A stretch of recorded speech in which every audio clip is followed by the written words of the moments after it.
The burial was done, but the war was only commencing. The compound of Papa and Nimeka Abika was for days turned into a battlefield of whispers, accusations, and silent truths. If you are new, please subscribe to our channel, like this video, and don't forget to share it with your family and friends. Also, let us know where you are watching from. The Umuada, which had been spearheaded by Mama Ifoma and Mama Adiz, had held their ground against the arrogance of the men and against the decree of the new king.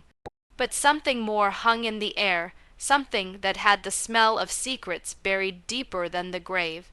Nightfall, and the villagers sat eating roasted yam, palm wine flowing.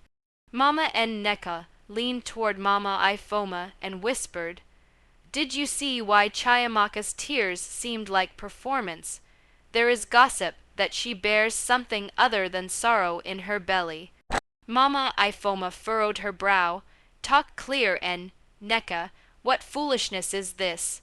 But before she could respond, the wail of a child pierced the night, sudden, biting, like thunder at dry season. The mob swiveled.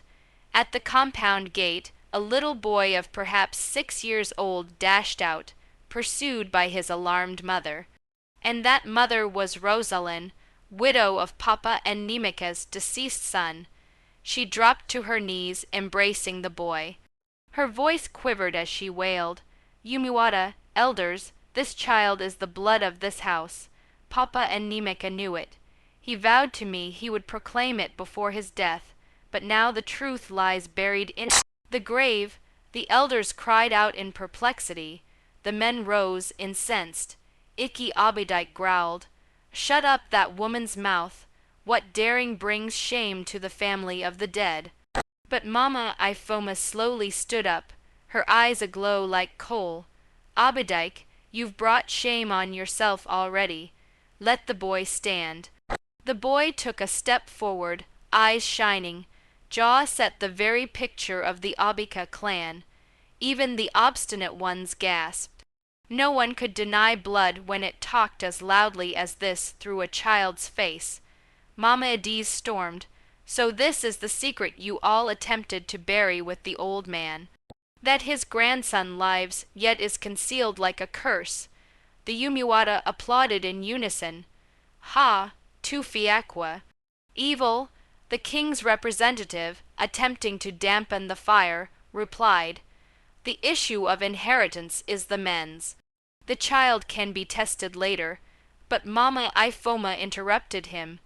"No, the child will not wait. Tradition has eyes, and those eyes belong to us.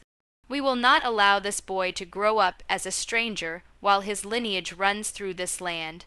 Today, before this compound, we pronounce, the child of Rosalind is the child of Nnimeka Abika's house." The crowd erupted, women ululated, even the priest nodded in silence. Chiamaka, the widow, collapsed onto the ground. She cried uncontrollably, her makeup smearing like melted rain. For her, game was up. The inheritance she believed to be hers all alone had to be shared, if not stolen outright. The men attempted to protest, but no voice could get above the chant of the Umuada. Their song rattled the compound, their dance imprinted authority upon the ground. It was not merely a song. It was a judgment, a verdict, an ancestral decree. Finally, Mama Ifoma raised her hands for silence. "Let this burial close with truth, not lies. Let the child be acknowledged. Let the widow be cleansed. And let every man in Alkofia know without Umuada, there can be no peace in the land." The final ceremonies were done. The widow's feet were washed, her mourning cloth properly tied, and the boy was escorted to sit among the elders. When Papa and Nimeka's casket was finally being put into the ground, the earth didn't tremble with rage, but relief. The ancestors had been placated, the truth had been revealed, and Umuada had again demonstrated their strength. As the women turned to leave, their wrappers fluttering like victory flags, Mama Adiz spoke to Mama Ifoma in a soft voice. "One day, the men will learn not to test us." Mama Ifoma smiled, her thin lips, fierce eyes. They will learn, or we will teach them. And with that, the Umuada vanished into the sunset, leaving behind a lesson Akofia would never forget. High-voltage daughters of the land are not merely women. They are the pillars of tradition, the custodians of truth, and the thunder that no man can silence.